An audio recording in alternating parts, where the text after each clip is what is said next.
Bueno, continuamos hoy la última parte de este estudio, Socorrito, que tiene que ver con el mensaje a las 7 iglesias.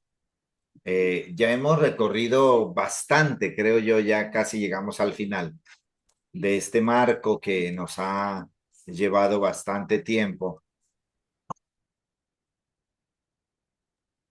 Entonces, en ese orden de ideas, pues, este estudio y este tiempo será ya el último con respecto al mensaje de las 7 iglesias que estaban en Asia. Hemos llegado así pues al último que tiene que ver con la Odisea. Recuérdanos, Socorrito, el nombre, el significado de la Odisea. La Odisea. Estaba mirando que la Odisea viene del griego Laos, eh, Sí, y que quiere decir derechos de los pueblos o de la muchedumbre. sí, Eso quiere decir. La Odisea viene del griego. bueno, muy bien. A ver, entonces, permítame, listo. Aquí vamos a leer el principio en el 14, donde obviamente siempre hemos señalado que Dios habla desde una parte de la expresión de su carácter. Esa expresión del carácter lo encontramos pues prácticamente en los primeros versículos del capítulo 1, donde Juan de Patmos hace la presentación del carácter de Cristo a plenitud. Y luego hemos identificado cómo ese carácter se desarrolla a través del mensaje impartido a cada una de las iglesias. Aquí ya llegamos a la Odisea. En el 14 dice, nuevamente, escribe al ángel de la iglesia en la Odisea, que es la dinámica que siempre recorre cada uno de estos mensajes, configurándose pues en la expresión o el conducto regular o la expresión de autoridad reconocida de Dios en cada una de esas congregaciones o grupos pues que estaban diseminados por toda esa parte llamada el Asia Menor. Para un mayor contexto, los invitamos a ustedes, nuestros amigos y hermanos,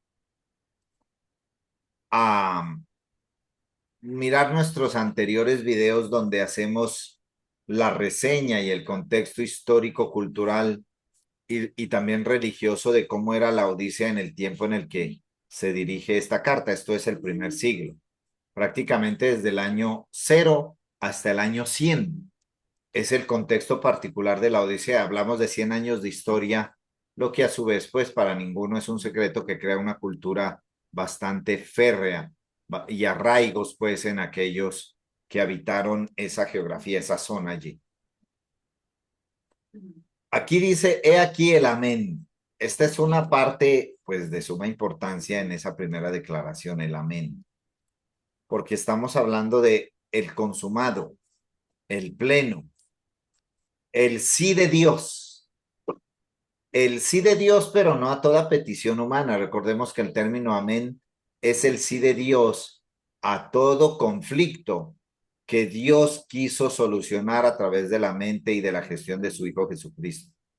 El amén se configura entonces en la única solución de Dios al único problema humano. Por eso aquí la presentación que hace, y curiosamente a la Odisea, que es la última iglesia de este relato, de esta carta, se le presenta como el consumado, el amén. Luego dice el testigo fiel y verdadero, nuevamente otras características de gran relevancia e importancia en cuanto a lo que el carácter de Dios empezó a manifestar en esa generación de creyentes. El testigo fiel y verdadero, pues nos habla de que muchos de los creyentes de la época se graduaban de fidelidad y verdad, prácticamente entregando su vida, dando su vida por la causa del testimonio de Jesús. Esto, pues, como bien lo hemos señalado en anteriores intervenciones y clases, dado la encarnizada persecución que había. Por eso aquí el amén, el pleno, el cumplidor, el sí, Y le añade el testigo fiel y verdadero, porque el amén manifestado en Cristo se configura como la única expresión de fidelidad y verdad de Dios. Luego añade el principio de la creación. Qué maravilloso esto, Socorrito. Note aquí que el amén es el final, pero el principio de la creación de Dios es el principio. Pero aquí empieza por el final, el amén. Y luego cuando lo presenta así, desarrolla algo aquí entre los dos enunciados, que es el ser testigo, que fue el testimonio de Cristo cuando caminó entre los hombres, convirtiéndose en el fiel de Dios y la expresión de la verdad, luego volviendo otra vez a recrear el principio de Dios. Maravilloso esto, ¿verdad? Ujú. Muy bien, el 15, Socorrito, léalo, por favor, ayúdenme. Yo conozco tus obras, que ni eres frío ni caliente. Ojalá fueses frío o caliente. Hasta allí. Mire que esta presentación que Dios hace a estos creyentes de esa generación de la Odisea contrasta, contrasta absolutamente con lo primero que Dios señala de esa generación. Pues yo conozco tus obras, prácticamente es la encomienda, diríamos, o el señalar de Dios, el juicio de Dios a esa generación. Les dice, yo conozco tus obras, pero aquí les dice qué clase de obras son. No eres frío ni caliente, en otras palabras, Ujú.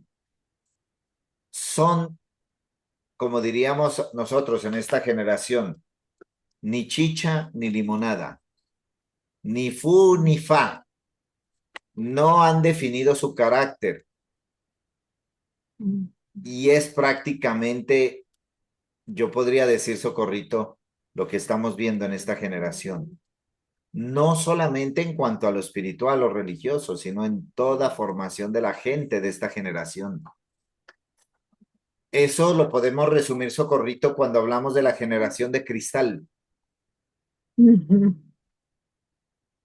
Eh, la generación de la mitología de género o las famosas ideologías de género tan marcadas en esta generación, que no se sabe qué son. Han decidido definirse como no hombres, no mujeres, y el término que se utiliza es no binario. Ni frío ni caliente, y eso hablando en términos pues ideológicos. Si vemos en términos políticos, peor. Hoy vemos cómo la gente se vende, no hay criterio, Socorro, no hay carácter, no hay gente confiable, lastimosamente en este tiempo, no hay gente confiable. Por eso aquí en ese tiempo pues vemos que en los términos proféticos de Dios,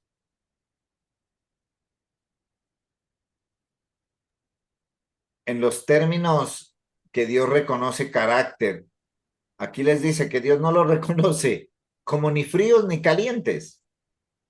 Ojalá fuese solo uno o lo otro, pero no, absolutamente no, nada. Verso 16, Socorrito. Pero por cuanto eres tibio y no frío ni caliente, te vomitaré de mi boca. Hasta allí. Esa es una expresión que de pronto nosotros no estamos muy familiarizados con ella. Es una expresión de esa época. Eh, Esto habla, dice, por cuanto eres tibio y ni frío ni caliente te vomitaré de mi boca, se convierte en una sustancia venenosa. Por eso aquí habla en estos términos de vomitar de la boca, pero no por el sabor desagradable, sino por el veneno que contenía. Aquí prácticamente se habla de un nivel de mezcla tóxico, Socorrito, Ujú. que producía mal sabor a la boca, convirtiéndose, como estoy diciendo, en veneno, en una sustancia tóxica al gusto y prácticamente mortal si se bebiera. En ese, en ese pensamiento, diríamos, Dios ubica a esta generación de la Odisea. Curiosamente, uno podría asociar, Socorro, esto que Dios está diciéndole a la Odisea con lo que está pasando hoy.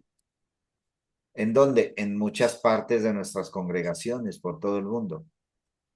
Las mezclas con ideologías, con filosofías, con mitología, aún con cienciología también. Es una parte nueva en esta generación. Tenga la bondad, Socorrito, y apúnteme esa palabra para que la investigue y en la próxima clase y conclusión final podamos mirar de qué se trata la cienciología.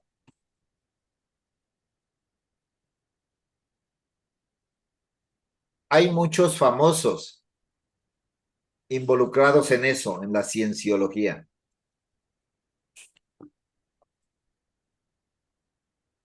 Muy bien, Socorrito. ¿Cómo vamos hasta allí? ¿Alguna pregunta o aclaración o comentario, por favor?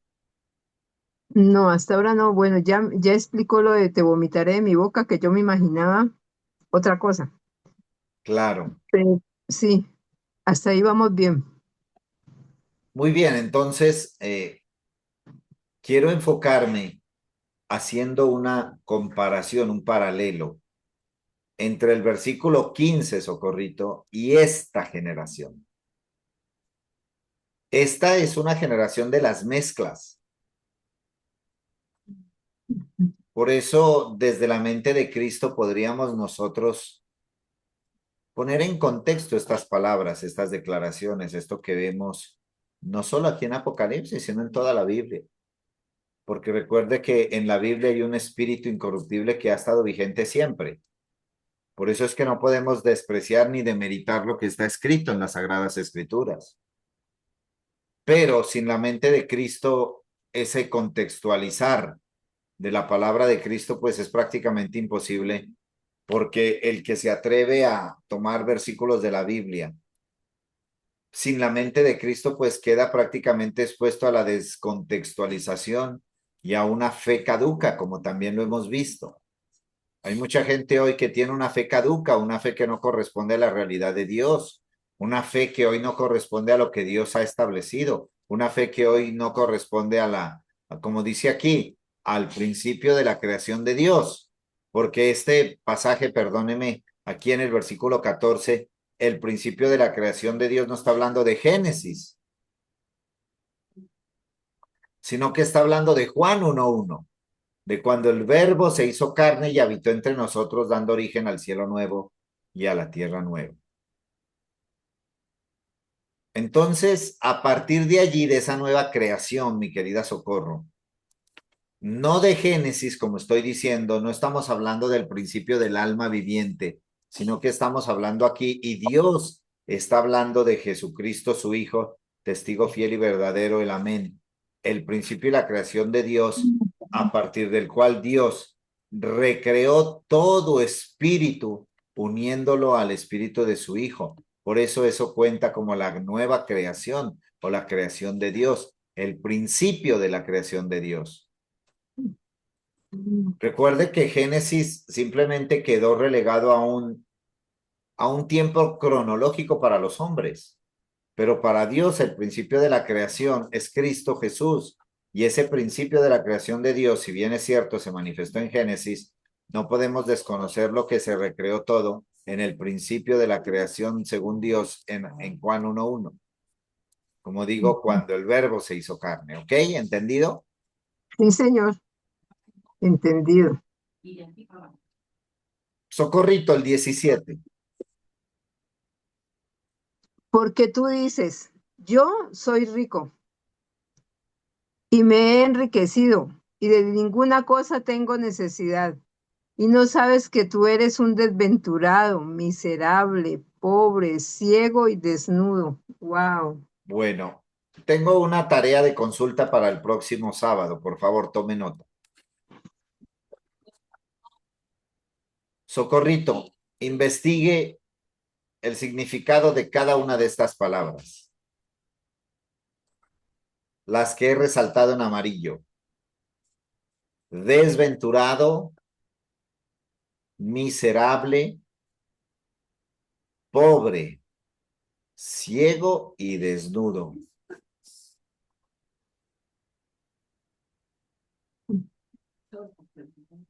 Eso es como Dios ve esa generación. Ahora, vamos a ver cómo esa generación se miraba a sí misma.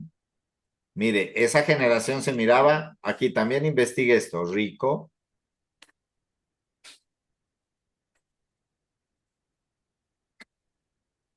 Y en términos humanos o religiosos, note esto.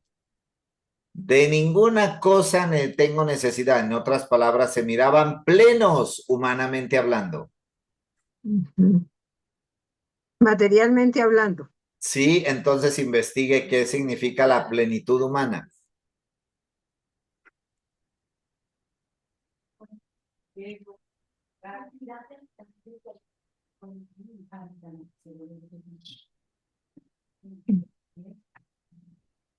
¿Listo, Socorrito? Sí, señor. Entonces, note, aquí hay una palabra que es nueva, Socorrito. De pronto en las clases y en lo que hemos venido estudiando, esta palabra que voy a decir es nueva. Apúntela. Es una palabra muy peligrosa y que le ha hecho daño a esta generación con unos daños devastadores. Ya están esos daños causados a esta generación. Y es lo que le pasa justamente a los creyentes de la Odisea. Tienen una autopercepción. Apúnteme esa palabra, autopercepción. No Ellos no tengo. se perciben como Dios los ve. Mire cómo Dios los ve, aquí está claro. Así los ve Dios. Pero mire la autopercepción de esta gente. Mire, ahí está. Porque yo soy rico y me enriquecí, en ninguna cosa tengo necesidad. Ahora bien, Socorrito, un ejercicio. ¿Qué dice? Vamos a investigar, yo voy a hacer mi parte y usted haga también su parte para comparar. Vamos a investigar, así eso se puede googlear, Socorrito. ¿Cómo se llama esta generación? Y cuando le digo esta generación es la generación del año 2000, los nacidos del año 2000 hacia adelante. ¿Y cuáles son las características de esa generación del 2000 hacia acá? Y también investigue cómo se llama la generación nacida entre los años 60 y 80, esto es del 60 al 70 y del 70 al 80. ¿Y cuáles son las características de esa generación?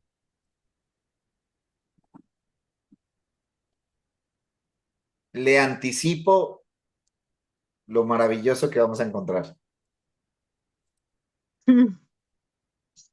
Pero pues es que hay nomás, pastor, que se ve que eso es lo que le pasa a esta generación hoy en día, porque no necesitan a Dios para nada, porque todo se convierte en dinero y en lo que pueden conseguir. Se van, salen de sus tierras, de su parentela, solamente con el objetivo de ir a conseguir dinero, más dinero, porque lo que hay acá no les basta. Ni les bastará en ninguna parte. Ujú. Ay, Dios mío, Bueno, ahí vamos. Y tremendo, con ¿no? ese estudio, Socorrito, con la ayuda del Señor, el próximo sábado, concluimos el mensaje a las 7 iglesias y avanzaremos luego a identificar cada sistema que está descrito en Apocalipsis. Ay, qué Ahora bueno, sí eso vamos está, a entrar a Apocalipsis, pues. ay, qué bueno. Ahora Sí, sí para, vamos a mirar lo que aquí dice, por ejemplo, Socorrito. Espéreme, espéreme estos minuticos, vea. Por ejemplo, el capítulo 4 inicia con una figura tan hermosa, la adoración celestial. un coro angélico, un coro de personas vestidas de ropas según Dios. El 5 nos habla del rollo y el cordero, hablando de la plenitud y el cumplimiento de todo. El versículo 6 nos habla de los sellos. Ahí nos vamos a entretener. Bueno, permítame usar esa palabra porque a mí me entretiene mucho estar expresando y exponiendo estas identificaciones maravillosas, comparándolas con lo que fue, con lo que es y lo que ha de venir. Amén. Ay, qué bonito. Muy bien, Socorrito. Ahora ya estamos listos para estudiar Apocalipsis, pues. Ajá. Ay, Apocalipsis, que yo nunca lo leí porque era el libro del terror. El libro del terrorismo evangélico, sí, señora. Bueno, mi Socorrito querida, Bueno, mi pastor, estamos hablando ahí a ver qué. gracias a usted por su tiempo, gracias a los amigos, visitantes, turistas que nos acompañan. Y como siempre le reiteramos, estamos prestos para despejar sus dudas, inquietudes. Gracias a los que comentan y a los que nos dejan sus preguntas allí. Un abrazo para todos, feliz jornada, hasta pronto. Hasta pronto.